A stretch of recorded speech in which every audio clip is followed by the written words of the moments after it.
மக்களவை தேர்தல் முடிவுகள் குறித்து அதிமுக பொதுச் செயலாளர் இரண்டாம் கட்ட ஆலோசனை.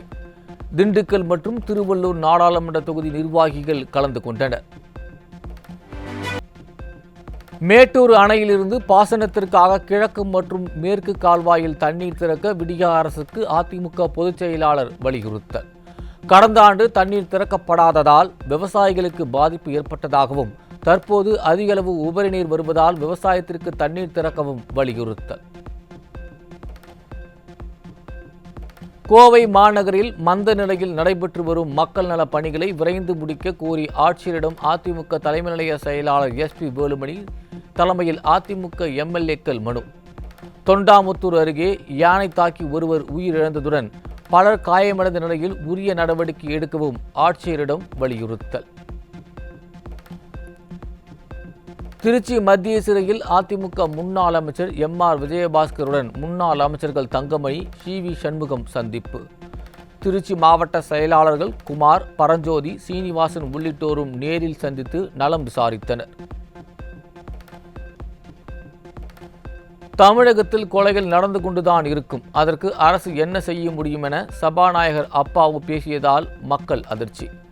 கொலை நடப்பதை வேடிக்கை பார்ப்பதுதான் அரசுக்கு அழகா என்றும் ஒரு சபாநாயகர் பேசும் பேச்சா இது எனவும் மக்கள் கேள்வி. கொலை குற்றங்கள் நடந்துக்கிட்டே தான் இருக்கும். அந்த குற்றத்துக்கு நடவடிக்கை எடுக்காங்கிறது தான் இது. தமிழ்நாட்டில் எந்த குற்றங்கள் நடந்தாலும் நடவடிக்கை எடுத்துக்கிட்டு இருக்கிறாங்க. நடவடிக்கை எடுக்காமல் இருந்தால் தான் நீங்கள் இதை ஏன் நடவடிக்கை எடுக்கலைன்னு சொல்லுங்கள். தமிழக சட்டப்பேரவையில் திமுக MLAக்கள் குட்கா கொண்டு சென்ற விவகாரத்தில் புதன்கிழமை தீர்ப்பு. இருதரப்பு வாதங்கள் முடிவடைந்த நிலையில் தீர்ப்புக்காக ஒத்திவைப்பு. சட்டவிரோத பண பரிமாற்ற தடை சட்ட வழக்கில் கைது செய்யப்பட்ட திமுக முன்னாள் அமைச்சர் செந்தில் பாலாஜியின் நீதிமன்ற காவல் 50வது முறையாக நீட்டிப்பு. செந்தில் பாலாஜியின் நீதிமன்ற காவல் நாளை வரை நீட்டித்தும் சென்னை முதன்மை அமர்வு நீதிமன்றம் உத்தரவு. தமிழ்நாட்டில் கல் விற்பனையை அனுமதிக்க கோரும் விண்ணப்பத்தை பரிசீலிக்க தமிழக அரசுக்கு சென்னை உயர்நீதிமன்றம் உத்தரவு. மதுபானங்களை சூப்பர் மார்க்கெட்கள், ரேஷன் கடைகளில் விற்க அனுமதி வழங்க வேண்டும் என்ற கோரிக்கையையும் பரிசீலிக்க உத்தரவு. கிருஷ்ணகிரி அருகே பெங்களூரைச் சேர்ந்த ஒரே குடும்பத்தைச் சேர்ந்த குழந்தைகள் உட்பட 9 பேர் மீது தாக்குதல் நடத்திய திமுகவினர்.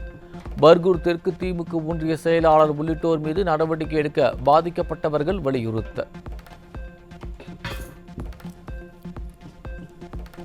விடியா ஆட்சியில் 3 முறை மின் கட்டணம் உயர்த்தப்பட்ட நிலையில் இந்திய கம்யூனிஸ்ட் கட்சியினர் உறக்கம் கலைத்து போராட்டம்.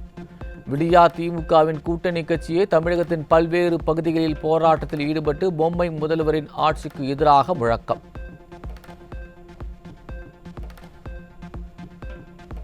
சென்னையில் கோரிக்கைகளை வலியுறுத்தி DPI வளாகத்தை முற்றுகையிட்டு போராட்டம் நடத்த இருந்த தொடக்கப்பள்ளி ஆசிரியர் சங்கத்தினர் கைது. போராட்டத்துக்கு முன்பே கைது செய்வதா என தொடக்க கல்வி ஆசிரியர் சங்கத்தினர் ஆவேசம். முற்றுகை போராட்டம் 11 மணிக்கு தான் அரசுக்கு நாங்கள் தகவல் கொடுத்துருக்கோம். அப்படி இருக்கும்போது காலையில் 6 மணில இருந்தே நாங்கள் அரெஸ்ட் பண்ணிட்டு இருக்கோம்னு சொல்றாங்க. ரொம்ப பெருமையா காவல்துறை. இது எப்படி சரி நியாயம் தெரியல எனக்கு. போராட்டத்தை ஆரம்பிச்சு நாங்கள் முற்றுகை பண்ணிட்டு ஒரு கோஷம் கூட போடல. ரோட்ல போயிட்டு வந்துட்டு இருக்கவங்களெல்லாம் தூக்கி போட்டு கண்மூடித்தனமா வன்முறைத்தனமா காவல்துறை அரெஸ்ட் பண்ணது. பெண்கள் கூட பார்க்காம கையை பிடிச்சி இழுத்து பஸ்ல தள்ளுறது, இந்த மாதிரியான வேலைகளை காவல்துறை தொடர்ச்சியா பண்ணிருக்காங்க. கடுமையான கண்டனங்களை தெரிவிச்சுக்கிறோம். நாங்க ஜனநாயக முறைப்படி 31 அம்ச கோரிக்கைகளை வலியுறுத்தி தான் போராட்டம் அறிவிச்சிருக்கோம். அப்படி இருக்கும்போது ஆரம்பிக்கிறதுக்கு முன்னாடியே ரோட்ல போய்கிட்டு இருக்கவங்களையும் வந்துட்டு இருக்கவங்களையும் ஹோட்டல்ல சாப்பிட்டு இருக்கவங்களையும் டீ குடிச்சிட்டு இருக்கவங்களையும் அரெஸ்ட் பண்றது தமிழ்நாடு அரசுக்கு அழகு இல்லை அப்படின்றத கண்டனத்தோட பதிவு பண்றோம். ஆயிரக்கணக்கான தொடக்கப்பள்ளி ஆசிரியர்கள் டீ கடைகளில் வைத்தும் ஓட்டலில் வைத்தும் கைது செய்த காவல்துறை. 11 மணிக்கு DPI வளாகத்தை முற்றுகையிட ஆசிரியர்கள் திட்டமிட்ட நிலையில் விடிய அரசு அராஜக கைது நடவடிக்கை. சாப்பிட்டு இருக்கும்போது டீ குடிச்சிட்டு இருக்கும்போது அந்த காவல்துறை அராஜகமாக குண்டு கடை தூக்கி போட்டு எங்களை அந்த பஸ்ஸில் அடைச்சிருக்காங்க. ஆடு மாடு அடைச்ச மாதிரி அடைச்சிருக்காங்க. இதில் ஆசிரியர் பெண் ஆசிரியர்களை சாப்பிட்டு இருக்கும் பொழுது, உணவு அருந்திக்கிட்டு இருக்கும் பொழுது சாப்பாடத்தை தட்டத்துக்கு தூர வச்சுக்கிட்டு கைது பண்ணுறாங்க. இந்த காவல்துறை அராஜகமாக இதுக்கு முன்னாடி நாங்கள் பார்த்ததே இல்லை. நாங்கள்லாம் ஆசிரியர்கள்.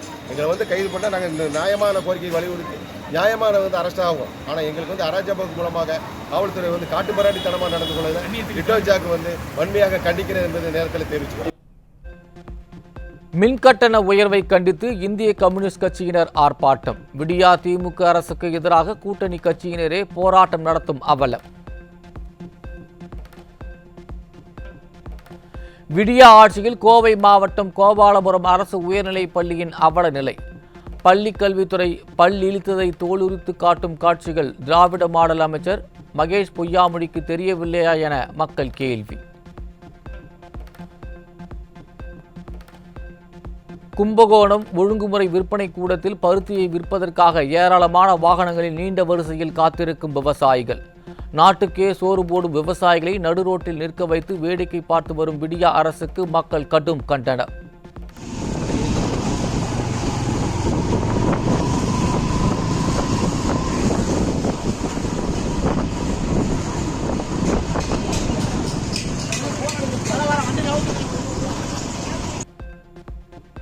சென்னையிலிருந்து இலங்கைக்கு கடத்தப்படவிருந்த 70 கோடி ரூபாய் மதிப்புள்ள மெத்தபெட்டமைன் போதைப் பொருள் பறிமுதல். சென்னை செங்குன்றம் மற்றும் கிளாம்பாக்கம் பேருந்து முனையத்தில் சுமார் 7 கிலோ மெத்தபெட்டமைன் பறிமுதல் செய்யப்பட்ட நிலையில் 3 பேரை பிடித்து விசாரணை.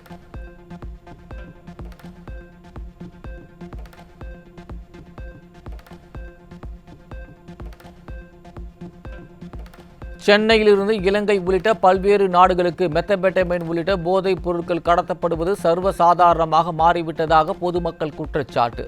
சென்னையில் 70 கோடி ரூபாய் மதிப்புள்ள போதைப் பொருட்களை மத்திய போதைப் பொருள் கடத்தல் தடுப்பு பிரிவு பிடித்துள்ள நிலையில் தமிழ்நாடு காவல்துறை கும்பகர்ண தூக்கத்தில் இருப்பதாகவும் தாக்கு.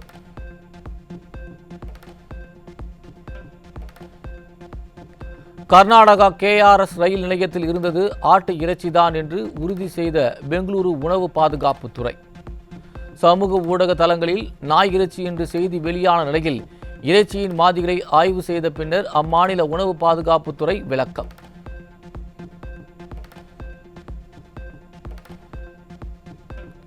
மிடில் கிளாஸ் மக்களின் முதுகிலும் மார்பிலும் மோடி அரசு குத்திவிட்டதாக மக்களவையில் ராகுல் காந்தி குற்றச்சாட்டு. கல்வித்துறை உள்ளிட்ட பல முக்கிய துறைகளுக்கு ஒதுக்கப்படும் நிதி குறைக்கப்பட்டுள்ளதாகவும் பட்ஜெட் மீதான விவாதத்தில் சாடல். பாஜக ஆட்சியில் மக்கள் அச்சத்துடன் வாழ்கின்றனர். மக்களவையில் எதிர்க்கட்சித் தலைவர் ராகுல் காந்தி குற்றச்சாட்டு. நாட்டில் வரி தீவிரவாதத்தால் மக்களும் சிறு வியாபாரிகளும் பாதிக்கப்பட்டுள்ளதாக மக்களவையில் எதிர்க்கட்சித் தலைவர் ராகுல் காந்தி குற்றச்சாட்டு. பண மதிப்பிழப்பால் வேலைவாய்ப்பு இல்லாத நிலை தொடர்கிறது என்று இளைஞர்களுக்கு பட்ஜெட்டில் ஒன்றுமில்லை எனவும் குற்றச்சாட்டு.